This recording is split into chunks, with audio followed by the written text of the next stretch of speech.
If you are in a relationship right now, let me turn you on to the Ritual app. You are going to schedule your one-on-one session live with your clinician every week. I happen to be one of them. And in preparation for these sessions, you and your partner every single week, you're going to look at your video content that is curated for you and your partner. And you're going to learn the relationship skills that you need to really keep your relationship running smoothly and to keep both of you strong and emotionally healthy. And you're going to meet with your clinician afterwards. You're going to take the assessment. You're going to do your journal prompts and take the assessment so your clinician can find out how you're doing and how things are going in your relationship and the areas that you may need to get stronger in. But Ritual is an absolutely amazing app. It's going to help keep your relationship on track. It's going to give you that curated time with your partner every week to work on your relationship. And so I want you to check out the link at the bottom of this video and click on it, and you will get 20% off of the Ritual app. You also have the opportunity to message your clinician in between sessions. So you can also do that.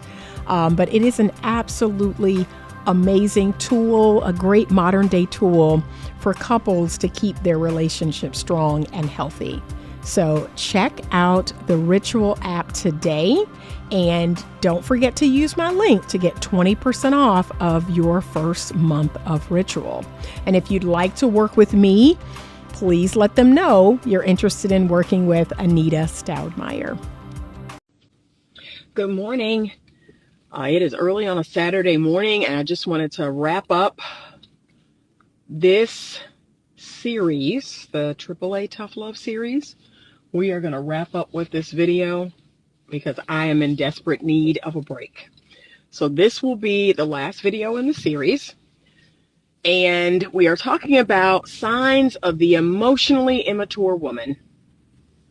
And one of the last signs I'm going to talk about is that they struggle with being empathetic. They struggle with being compassionate toward others. They really have a hard time putting themselves in someone else's shoes. So that is what empathy is. I have the ability to think from another person's perspective. I have the ability to put myself in that other person's shoes. Okay, so it's not just about me. It's not just about how I feel, what I think. I am able to be on the other side of a situation. I am able to put myself in someone else's shoes. Okay, that's what empathy is. And compassion, again, is simply being able to understand how another person feels, having a level of grace for another person, just being able to understand how another person feels or why they're doing what they do. That is a necessary skill if you're going to be a therapist, right? I have a lot of friends who don't always understand the work that I do and why I do it and why do I care the why, They're always saying that. Well, you're always, telling us why people are doing what they're doing, the underlying cause. Okay, that's because I am a compassionate person. I don't want to dismiss someone's bad behavior. I don't ever want to completely overlook the reason why people are doing what they're doing, the reason why people are acting out, why they're choosing the people that they're choosing. Even one of my closest friends and I, we always get into it about, women, they pick abusers, they want cheaters, they want liars. It's what they want, And there's a lack of compassion in that response because he basically is saying, I don't care why.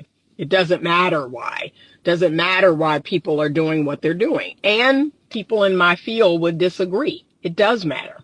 Because if I could be so honest, We have to understand the root cause of a thing if we want to create change. If we want to see people change and grow and evolve, we have to dig up the root of it. We have to go down to the root of it. Thank you, Garland Stillwell, for purchasing a badge this morning. Thank you. So that's a big part of why people in my field, that's why psychology, the field of psychology, the field of sociology, those are the degrees that I have. That's why it's so important. We have to understand why. We can't help a person. We can't truly help a person unless we understand why they're doing what they're doing. What's the root cause? What's the underlying thing under this behavior? It's not enough to just say to a person, well, stop choosing those guys, because that's his solution. Women choose bad men and they need to stop choosing bad men. That's not going to work. That's just not going to work. Like I said, there are lots of underlying reasons why women choose these emotionally unavailable men, these bad men, these abusive men. I experienced it in my own life, which is why I went into this field, because I wanted to understand why I was choosing the same type of men over and over, different faces, different bodies, but basically the treatment is the same, the relationship is the same. So yes, I said, let me study this for myself. Let me try to figure out this for myself. Okay. And once I discovered it and was like, oh, okay, that makes so much sense.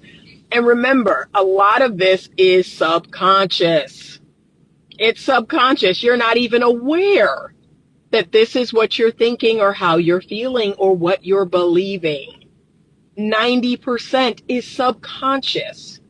But again, for someone not trained in this field, for someone who has not studied this field, for someone who is just not interested in this field, they're not going to care about that. They're just like, yeah, people do this, people do that. They need to stop taking drugs. They need to stop doing this. They need to, okay. Like I said, thank God for those of us who do study this field, who do care about the why. I just thank God every day, because I say to myself, wow, what if everybody was like that person?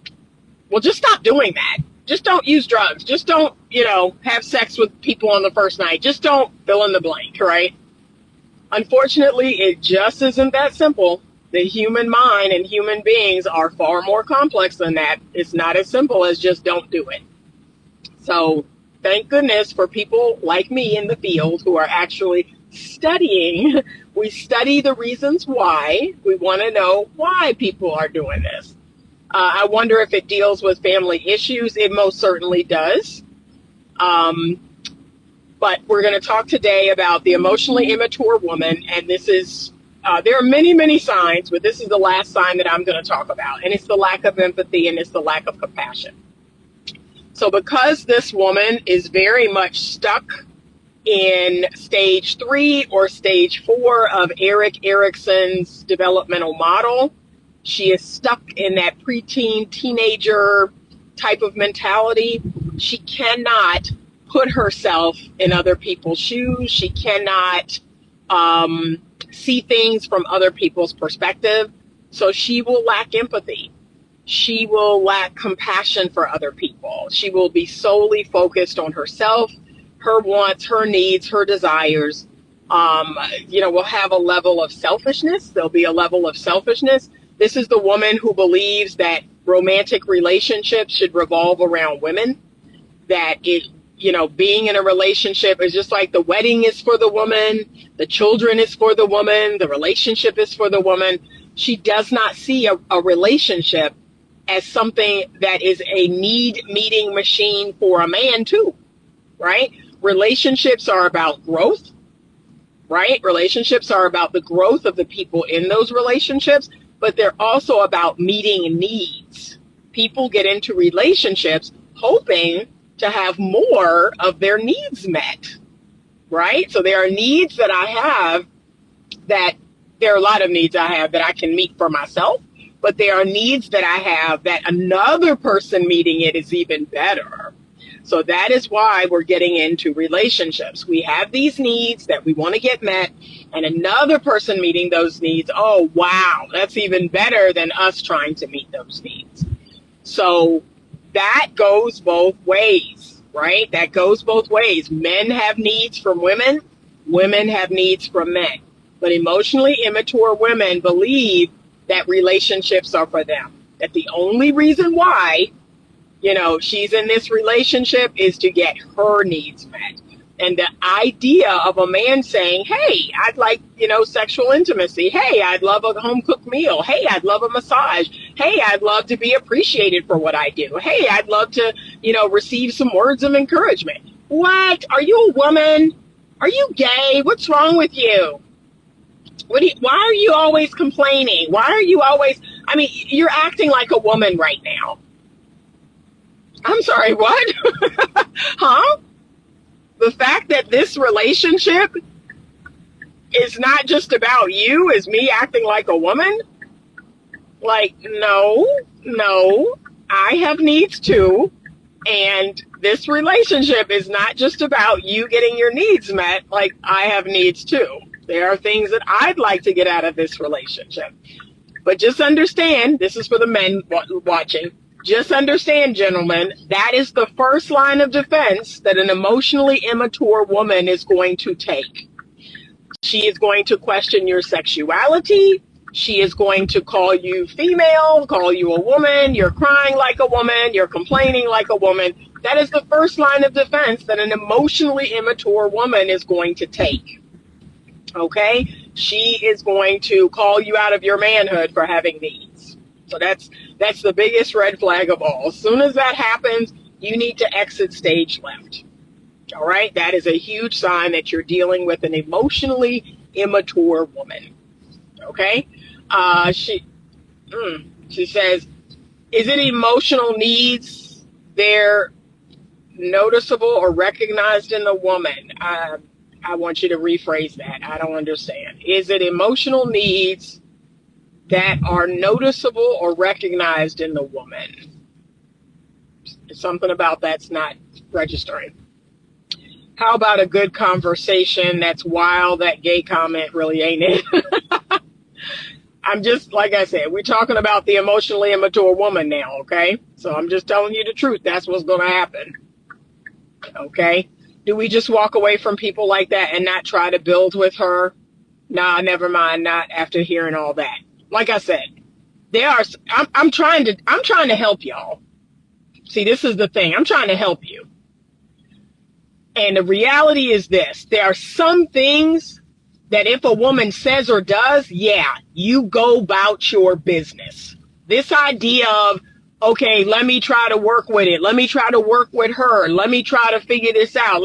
Okay, you can do that if you want to. You can do that if you want to. But you are in for a world of hurt. I'm trying to help y'all. And that's the problem. You want to give all this grace. You want to give all this second chances and give them the benefit of that. It's certain things that if people do, that's you signing up for a whole lot of mess. That's you signing up for a whole lot of mess. Am I saying that these women cannot be helped? Am I saying that these women cannot emotionally mature? They can, but it might take a long time.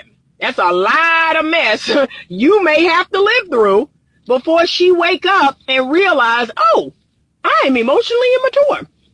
I need to grow and change and be better. I'm just trying to help somebody. But there are certain things that if a woman say or do, you should be like, you know what? you know what? I think I'm going to go over here. I'm trying to help y'all. Yeah, if she, like I said, to me, and I'm not even a man, okay? I'm a woman. I'm a woman. Y'all can clearly see that. If a woman questioned my sexuality about me saying, hey, I have needs in the relationship, I'm not working through that. I'm not working through that. I'm not going back and forth. I'm not trying to figure out, no, I'm going to, go over here and let you go over there. I'm not doing the low blows. It's just certain things, y'all. I'm trying to help you. That it's not going to get better for a while. For a while, you're going to be dealing with this nonsense. And then what? You're going to be damaging yourself. You're going to be traumatizing yourself by trying to work with this woman and figure out why she's saying this, why is she doing this, right? And all along, you're like, why am I putting up with this? Yeah, I'm just trying to help somebody. I left my emotional, unintelligent lady. Good for you. Now it takes way too long, and I would have gotten dragged. Yeah, yeah. I wasn't taught this in my youth. They tell us to be strong and be a leader, but damn. Yeah, no. Yeah, I see my cleaning house alone is a bit much. Emotionally immature women are usually raised by emotionally immature or unstable parents. Exactly. It's hard for them to grow because it's been ingrained in them. Exactly. Good morning. Yeah, exactly. Exactly.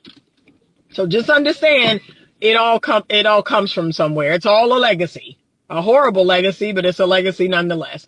Okay, so is the woman's emotional needs, are they not recognized by her? Could it be she's not aware of the emotional need? She could. She could. Most women do have standards and requirements and things they want and all of that. But sure, it's possible that she doesn't even recognize what her true needs are. Sure, most definitely. But trust me, most women, they have a whole list. They have a whole list of what they want and need. But don't let the man do that. Don't let the man have a whole list of what he want and need. Then it's a problem. I have come to learn it looks good to work with someone, but you really could be doing more damage to yourself. Yeah, at some point, you got to get out the sharpest knife in the drawer. I keep that sharp knife on ready. Bet she simply doesn't recognize it. Could be. So just understand, women from broken homes need to be intentional about their inner work. I agree. But just understand this. The reason why I have started teaching people more and more about the sharp knife in the drawer is because, our society has taught us that, it's the higher path to put up with mess. It's the higher path to try to help broken people and heal broken people. When the truth is, and people are really not going to like this, especially coming from a therapist, the greatest lesson that these people need to learn is that people won't deal with them. We have to send people to the pit of hell so they couldn't possibly reach for, the help. But to me, the whole keep dealing with them and keep putting up with their mess and keep putting up with their behaviors, to me, that's enabling. That's us enabling these people. I'm suggesting that, yeah, maybe if everywhere these people go, people call them out, people say, no, that behavior doesn't feel good. No, I won't be abused. No, I won't be neglected. Maybe that pushes them to a place where they finally get themselves together. The pain of being alone, being left alone, nobody dealing with them, maybe that will cause their healing. Maybe that will cause the epiphany that they need. So that's what I believe. I'm not, I've gotten over the whole, we should all work with people. No, I've gotten over that. I'm now on the side of, I need to leave you alone at the first sign of something ain't right. And I'm going to encourage you to get help with that. Right? That's my love and care. I'm going to encourage you to get help with that, but I'm going to leave you clean alone. And I hope that, you get the help that you need. You also need to consider that men think a certain way, but they are dead wrong. Emotionally immature women live in their head. Most definitely. Most definitely. And remember this, a lot of women have not received proper training on the true nature of men. So a lot of women, I received my training from a bunch of men. I also received my training from a bunch of women who knew men, who loved men and lived with them and was married to them forever. So number one, my training came from men, a whole lot of men directly. And then number two, it came from women who loved men and who were married to men and who were with them for a long time. And they understood the true nature of men. That's why I try to teach women myself about the true nature of men. Women, whether you want to take it or not, whether you want to listen to it or not, is up to you. He said they play a script in their head and wonder why men don't play along. Oh yeah, that's built into the mind of every woman. Yeah, we live and breathe our fantasies and our stories. We live and breathe that. So yeah, but I got to make this short and sweet because I got to run in, grab my sandwich. I got to be at the office at 9 o'clock. My first client is at 9. But yes, she lacks empathy. She lacks compassion. She really struggles to put herself in other people's shoes. It's all about her. And she does this with her children, right? If her children bring up a complaint or a criticism, she'll make it about her. You know, it's not about how the children feel. It's not about what they need. It's about her and what she needs and her fragile ego. Her ego is incredibly fragile. All right. So there is hope. There is hope and there is help. The number one help is professional help. I encourage women to get a good therapist, get a tough love therapist like me, not somebody who's going to tiptoe through the tulips with you. You need a tough love therapist. You need to start building up, a stronger skin, a stronger callus. But a therapist, a good coach, working in a woman's program, and again, not somebody that's going to tiptoe through the tulips. Somebody's going to tell you the truth.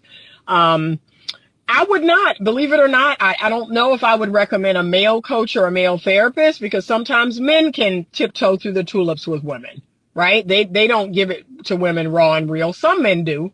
So if you find one of those men, work with him and he'll tell you the truth. But some men don't. They still kind of tiptoe, around women. But get some professional help.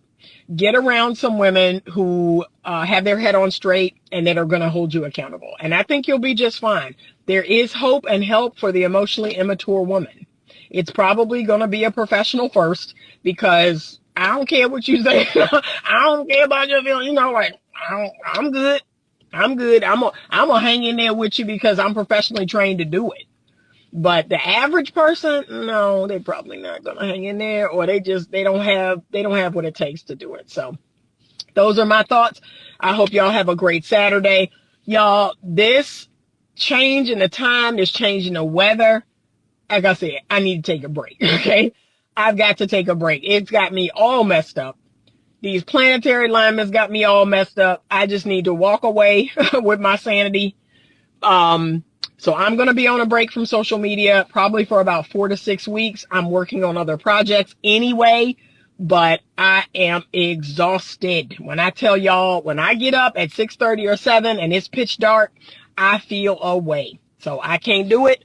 I gotta, take this little break and go on about my business. And I'll be back. I'll be back right before Thanksgiving. That's my plan. Right before Thanksgiving, I will be back. I will be back posting again. But y'all, I can't do it. It's just, I'm just exhausted all the time. So I'm just trying to figure out what that's about. But I hope you enjoyed this series. Leave me a comment. If you're watching this on YouTube, please comment, please like, please share. Let me know your thoughts about this series. And if you'd like to work with someone one-on-one, I am available. You're going to find me through my pillar link on Instagram. It is in my bio. On YouTube, it is in the description box below. And we can work together. All right. The biggest sale that my coaching company has of the year will happen on Black Friday. It will probably start on Thursday. So it'll probably be Thursday, Friday, Saturday, Sunday, Monday. So 5 days out of the year, everything that I do is probably going to be somewhere in the lines of 60% off. That's the biggest sale that I have. I give 60% off of everything. My books, my t-shirts, my services, everything is 60% off. That sale will last Thursday, which is Thanksgiving Day. It will go through Monday, but that is the time to purchase coaching, to purchase books, and anything else, my courses, anything else that I have available is 60% off. So I will be back then. But until then, I hope you all have a wonderful rest of your day. Enjoy this time. Like I said, I'm not keen on the change of the season, but I'm going to try to get my mind right before I come back. And thank you so much, you all.